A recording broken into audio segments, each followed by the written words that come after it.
The Basketball Africa League is a partnership between FIBA, the world's governing body for basketball, and the National Basketball Association.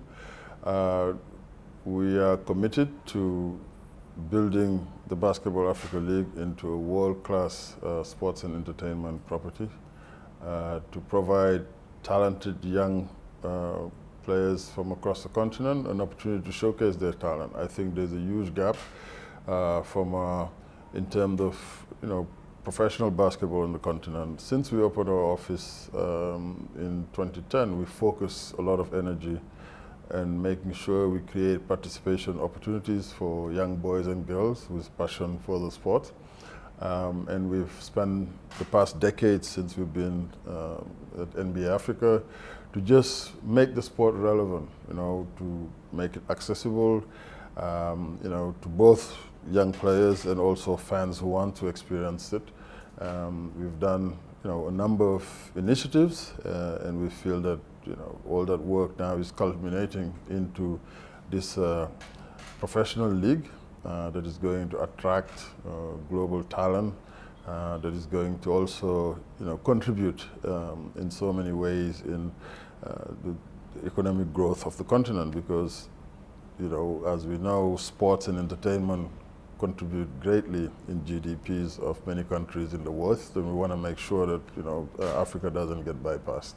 We see the momentum that our players and executives are having, in our league, in the NBA. Masai Ujiri, son of the soil here, winning the NBA championship last year with the Toronto Raptors, with top players from the continent. Pascal Siakam, who was the most improved player in the NBA last year from Cameroon, Serge Ibaka, Ogi Anunoby, and you have people who are also on the bench or in the front office, like Patrick Engelbrecht from South Africa, who's the director of global scouting, Patrick Mutombo, who's an assistant coach from DRC. So all that momentum, I think, really is what we're going to also translate right here on the continent, and just to provide an aspirational level for basketball, not only for players, but people who can, as you know, we see the product on the court, but there's so much that goes into really creating that product. You got coaching, refereeing, you have marketeers and people who broadcast the game, and in arena you have IT professionals and people who are specialists in lighting.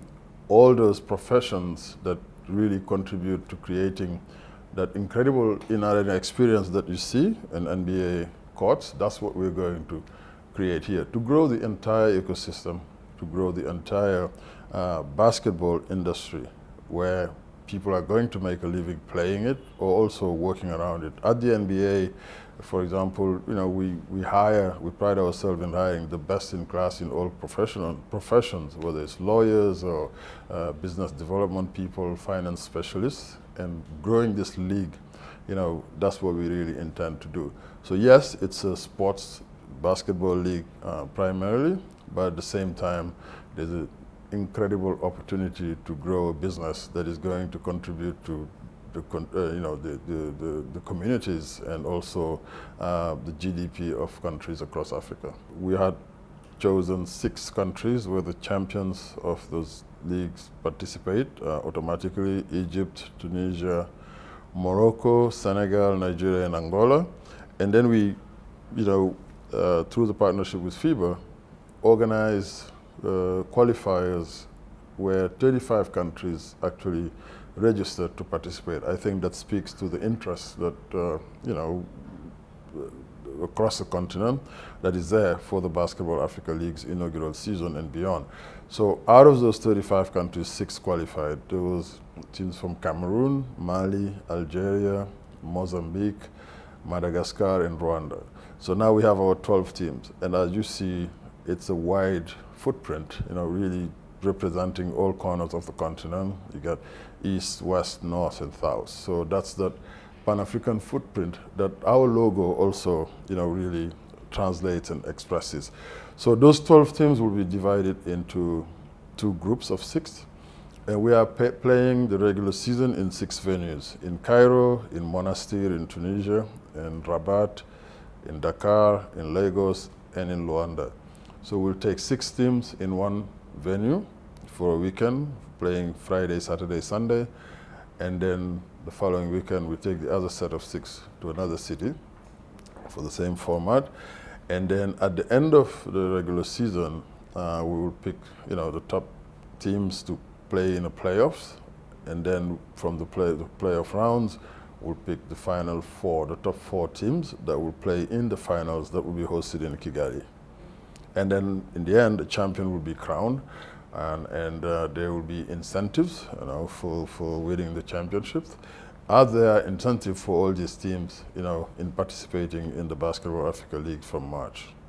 Our fans should expect an incredible level of competition from a basketball standpoint on the court, because we are going to attract elite talent, both domestically and also global talent. The way our teams are going to be made up, on a 12-man roster, we have 8 players that have to be national players from where the team is from, because we want to promote local African talent. And then 2 others can come from any country in Africa, and then the 2 other players can come from anywhere in the world. So we are going to ensure that there is elite talent, both domestic, Pan-African, and global. So I think that's going to make up for a really great product on the court. And we're investing a lot of resources in training referees, African referees that we hope in a couple of years would run the league 100%. But for now, we'll have a mixture of, NBA, G League referees, and FIBA referees that we're working with FIBA to select. And in terms of really the way we're going to organize these weekend caravan, as we would call them loosely, because you're bringing 6 teams from 6 different countries in one African cities. Think about all the people who could be traveling from other countries to come to a particular venues. And we want to use the opportunity to really showcase the great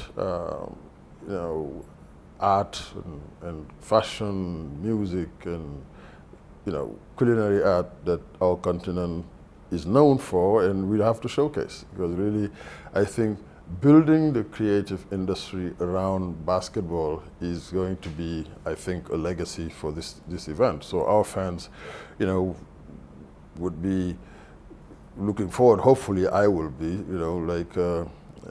going to different cities. Imagine being in Cairo, visiting the pyramids, or in Dakar with all the vibrancy of the cultures. This city, Lagos, is incredible with everything that it represents from an urban culture standpoint. How do we infuse Nollywood? Bringing all the cool that Davido, Burna Boy, all these guys are really spreading across the world. That's what this league is going to be around. We talk to Akon, we're talking to DJ Drogba, all our influencers, celebrities who love the game. They share the passion for the game of basketball. We'll have these guys courtside, really, cheering and watching young, dynamic, and talented African players showcase their talent to a global audience. Obviously, in the history of our game, we've had pioneers. Hakeem Olajuwon, one of the greatest of all time, top 50 greatest of all time from here in Nigeria, starred in the NBA. Manute Bol, Dikembe Mutombo, and now you have a host of young stars, doing great things. Joel Embiid, Giannis Antetokounmpo, Pascal Siakam. It's a long list. And through the events, the grassroots events we've been doing since 2003, when we launched Basketball Without Borders, 10 players have been drafted out of this camp from Africa. So the talent is there, and the talent has always been there. Now that we've become more intentional about organizing this talent, not only to groom and help them reach their potential, but now launching this professional league creates a platform right here on the continent where the talent can be showcased. We are no longer going to be in a situation where the only hope for a young, talented basketball player to develop is to go by going somewhere else. And I think we want to build the infrastructure here, and it's starting to come. When I look at Dakar Arena or Kigali Arena and a whole host of other, arena coming in the pipeline, I know there are, conversations here in Nigeria. This country deserves more than even one world-class arena. I mean, obviously, with all the great things that not only the players who are from this country, but the musicians, the artists, people in Nollywood that have made some great ones, recently in Cape Verde, who are great ambassadors for Africa. I think we want to create now those platforms where, people can come to us, and watch what we can offer to the world. And I think, for me, that's really the opportunity, and that's the excitement about, launching this league, and to talk about basketball and where it is in Africa. We've always had the potential. Now we have to translate that potential into real opportunity. And I think that's what the Basketball Africa League is going to do.